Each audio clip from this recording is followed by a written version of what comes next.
here we go. First time ever loading this trailer with a piece of equipment.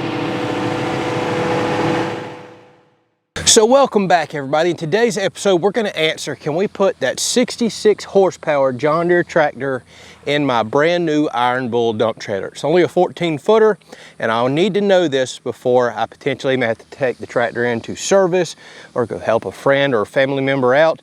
Now, I bought the dump trailer itself, well, to be a dump trailer, but I got one that had 7,000-pound axles and was beefy enough to potentially haul my tractor because I don't have another trailer large enough to do that here on the property anymore. Now, my only intentions are to haul that tractor just in times of absolute need. I don't haul the tractor off the property at any other time. Otherwise, I would have a specific tractor or utility trailer just for that sole purpose. So a lot of y'all asked me to please include this and record this episode of me loading the equipment up. Let's see how it fits in there and answer the question, would a 14-footer work? Do you need to get a 16-footer, or is this just not going to work at all? So before we can put the tractor in, the first thing we're going to have to do is put some stabilizer jacks or supports on the rear. And let me tell you something, our last couple of videos on this dump trailer has done very well. When the company Norstar that builds Iron Bull trailers wound up seeing those videos, somebody suggested it to them. I don't know if it was one of y'all or how this worked out, and they reached out to me. They said, thank you so much for advertising for us. By the way, I paid full price for this trailer. This is my first time ever having contact with the company. And they said, we want to send you some goodies out. So I'm just thinking merch and maybe some other stuff they mentioned. Well, they hooked me up. Not only did they send me brand new stabilizer legs for the rear, I just built my own, but these are more robust, got a bigger plate on the bottom, and more adjustments right here as well. So we're gonna get these in. They're so much taller than mine though, we're actually gonna have to dig a hole out to get these in, and they sent me something else pretty sweet we're gonna hook up and show in this episode. It was something I was planning on getting in the future, and I was not expecting them to send out. So thank you, Norstar. Truly do appreciate you noticing the content I've made, and thank you for the little gift basket and goodie bag, whatever you wanna call it, that you sent out. I'm really gonna appreciate and enjoy what you sent me. So here are my homemade stabilizer legs. Like I said, they're really short and don't have as big of a pad as the factory ones, so heck yeah, let's use the factory ones. Mine I built short enough to drop out, but they may be too short. And I've also lowered the very front jack on the trailer to get the rear up as high as I can, but you can see these still won't fit. So I could either lift the rear of the trailer up with a tractor, which I don't want to do, I don't want to chip my powder coat and everything else, or I can just dig a hole in the yard real quick, stick this down in it, and feed it back up into this.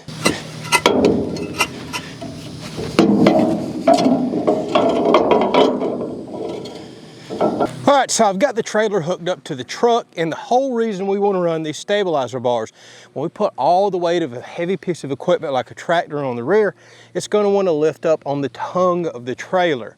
Well, in extreme cases, if I were putting something extremely heavy on here, you could lift the back end of your truck up, and guess what? That's where your parking brake is. It locks the rear wheels, and the fronts can spin freely.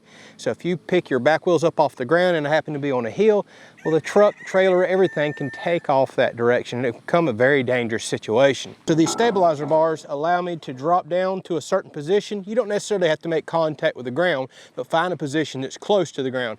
And as you put weight on the rear side of the trailer, it transfers it into the ground via those stabilizer jacks right there, or supports, and doesn't continue to lift up on the front side of your trailer, potentially damaging your truck, your trailer, or having a dangerous situation where everything takes off on you.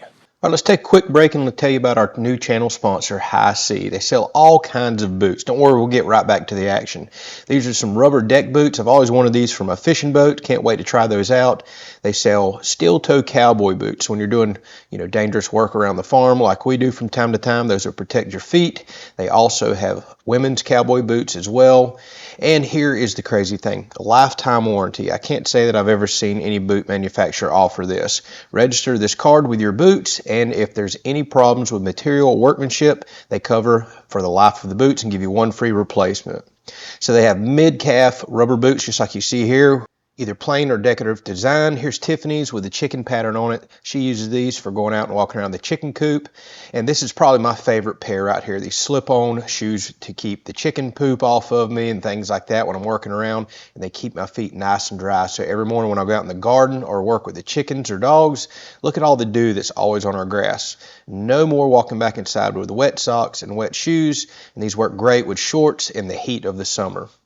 So whether you're looking for a pair of those cowboy boots for all the farm work that you do, whether that's splitting firewood or working around on the tractor, they cover just about everything.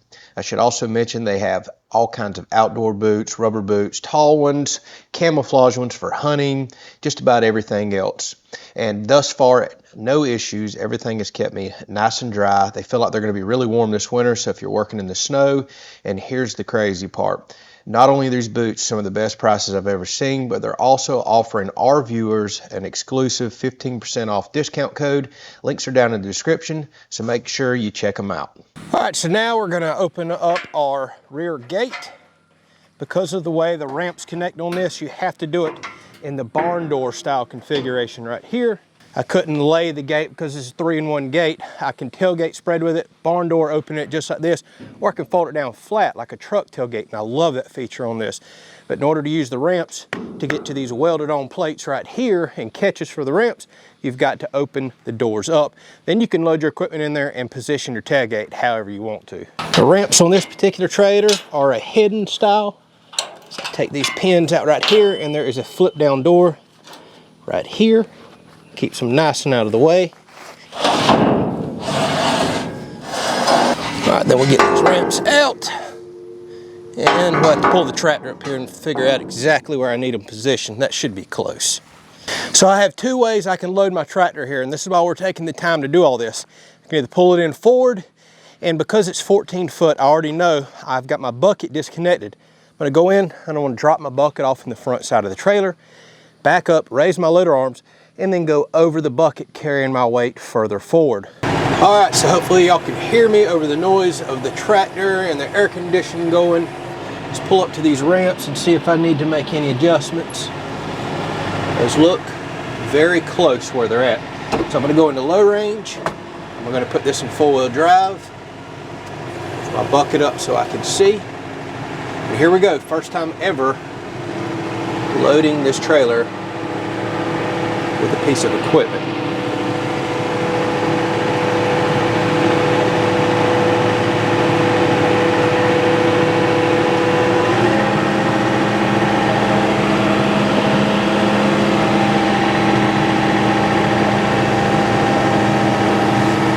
Alright, so I'm going to ease my bucket all the way to the front as far as I can get it. I'm not going to cover up my D-rings. I can still strap down the tractor when I haul it, and I'm going to drop the bucket off. So I'm taking a look back there. See, we can't close the tailgate right now, so I definitely need to drop the bucket off, or I would have to have the bucket up and above the front of the trailer, and I really don't want to haul like that if I can help it. Back up, I've got the bucket off. See, now I can raise the loader arms. I can go way further forward. Just don't want to make contact with my cylinder. See, now I have plenty of room. All right, so I'm gonna get out and we're gonna look at the way I got this loaded. I can take the hitch off the back and go back close to another foot to change my weight. I can even pull forward a little more. And by the way, keep this in mind, y'all, whenever you buy a tractor and a trailer. I went with 24-inch sides on this trailer because I can open my cab tractor door and actually get out. If I were to go with 36-inch high sides or 48, I'm trapped. Guess what? I can't open my tractor door. So keep that in mind if you have a cab tractor and you're shopping for a trailer. All right. Well, a John Deere 4066R definitely fits. Although, man, does that look crazy. And here's the other thing you got to keep in mind. That is way up in the air. This is a very top-heavy and tall load. This is why I would much rather have a utility trailer if I was hauling equipment or a tractor constantly, but I just don't. So let's take a look up here. You can see what I did with the bucket. Just drop the bucket off in there. Can't go any further forward. One thing to note, I know you can't hear me, I should have flipped my D-rings over this way, and then I could still use them to tie off for DOT purposes. I could still come several more inches up further, or I could just raise this up. So I've got a little bit more playroom up here, but things are tight. All right, I'm looking at the truck. We're definitely squatting in the rear a little. I think that is absolutely to be expected. Ours look good. My goodness, they only look like they have weight on them. It's so nice having a 14,000-pound trailer. I've never had this before. Normally my tires would be pooched out and looking horrible. And look at the room I have back here. I can take this hitch off the back and I can pull the tractor a foot backwards. I can still go about 6 inches forward. I get easy access to my D-rings so I can tie down on the rear. I can close this, and I can still drop it back down in tailgate mode if I wanted. I got plenty of room to close it. So looking at what I see right here, as long as you're not hauling big equipment on the rear of your tractor, I can easily get away with a 14-foot trailer with a, this is still a compact tractor, but it's one of the larger size compact tractors made. And I have plenty of clearance on either side. And if you're curious, my door looks like it clears by probably 8 inches, so we're really good there. I think that's the way to load it. Looks like I got the proper amount of tongue weight. I'm not majorly squatting my truck. I noticed we've dropped down about 1 inch right here to where the jack is spaced off the ground. So that lets me know I do have tongue weight forward. Still has that factory bow in them. Everything looks good. Now, if I wanted to haul my tractor and grapple, it would be very difficult to do this setup that I have here because the tractor would have to be quite a bit further back. It would be close, it'd be tight, it would work, but I'd have to back it in, raise the grapple up, and drop this tailgate into the tailgate configuration down. Then I could put my grapple on the rear. By the way, my grapple's about 800 pounds probably, 600 to 800, so that would put a lot more weight to the rear right here. All right, wish me luck, here we go.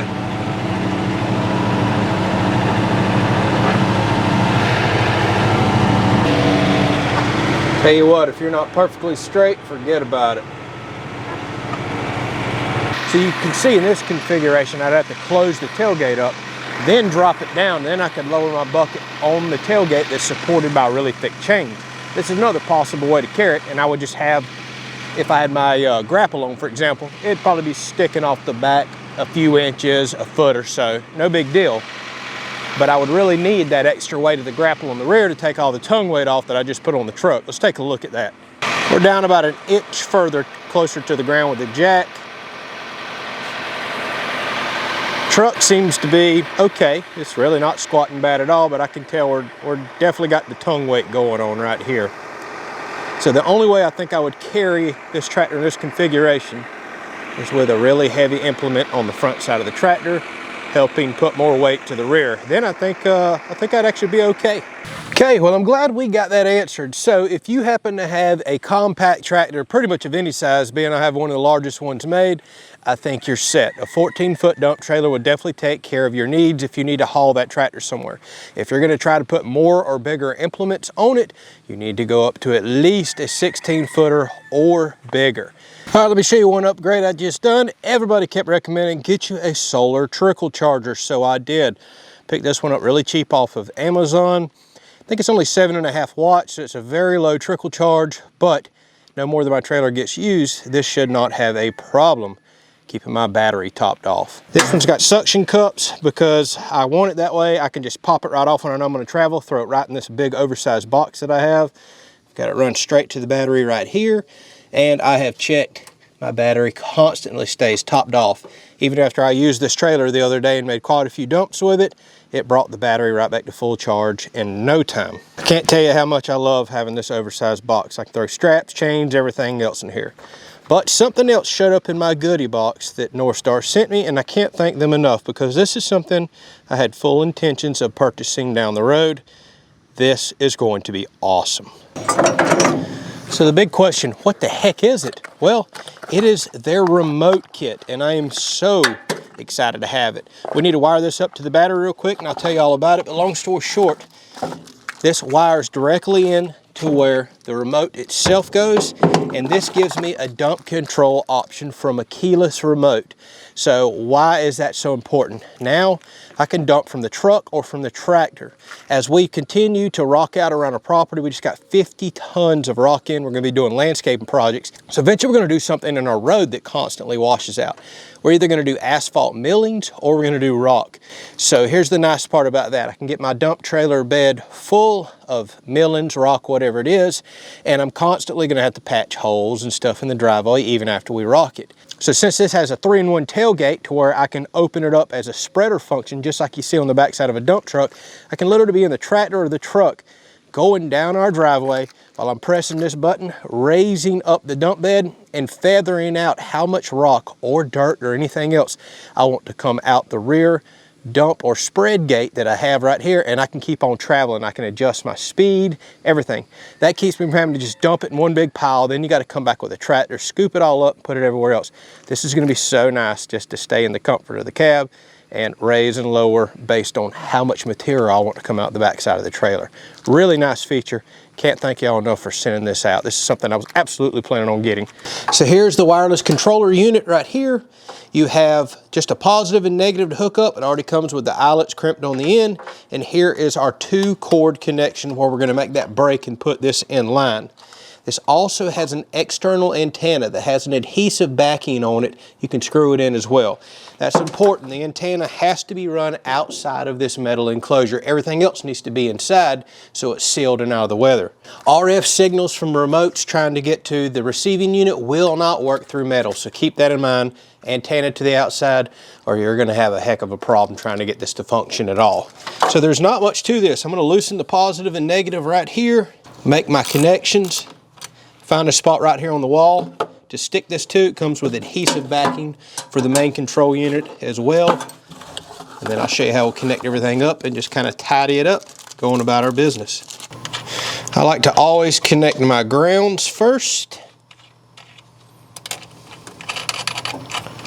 All right, now connect our positive up. I think I'm just going to mount the unit right over here, right beside my battery charger. Let's go ahead and check out the connections on this wired remote. So we'll disconnect those. All right, so my remote is now disconnected. And then I'm also going to disconnect this long cable directly at the pump. Let me show you right here when I pull it out. See, when I have a full length of cable, looks like we can reconnect it on the other side of this unit and get our control back. And if I mount this over here, this whip, cable whip, is still long enough to reach over here to the pump. So this was all purposely designed that way, which is great. Now we can take this cable, reconnect it. I guess you don't have to have the manual control if you don't want it, but I want it just in case something were to ever fail. I've got 2 ways to hook up now. And then we'll reconnect the controller on the other side of that wireless receiving unit. All right, so the whip coming out of this unit, I connected straight to the pump, and the short whip back to the long cable right here and to my remote. All right, I think I'll just put that in there like that. Stick our antenna on the outside.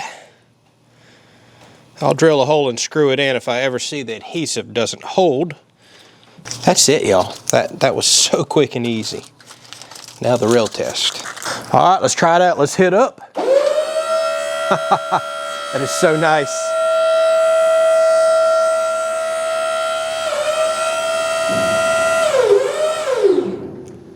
All right, so you have to press and hold it as expected.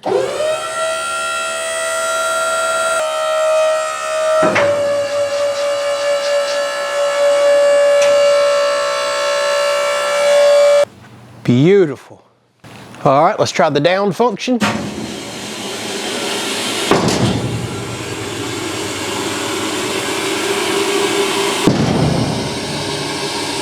Awesome. This is going to be so helpful. Now envision that I'm in the truck, I'm going down the driveway, and I just want to evenly spread a bunch of dirt and rock. From the convenience of the tractor or the truck, I can just hit this remote.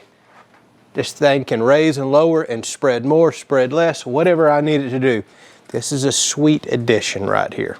All right, so there it is. That's some pretty sweet additions. Now we know that my tractor can absolutely load up in here, no problems. We can do it a couple of different directions. I now know where to set my stabilizers. I've got brand new stabilizers with more adjustments, and I have this sweet remote system right here as well. So I can't thank you enough, Norstar, for sending this stuff out. Really do enjoy the trailer. I'm honest in my reviews and content that I've been making, and if we wind up having any major issues or any problems, we'll share those, and if we have some more good experiences, we're gonna share that as well. We'll catch you on the next video.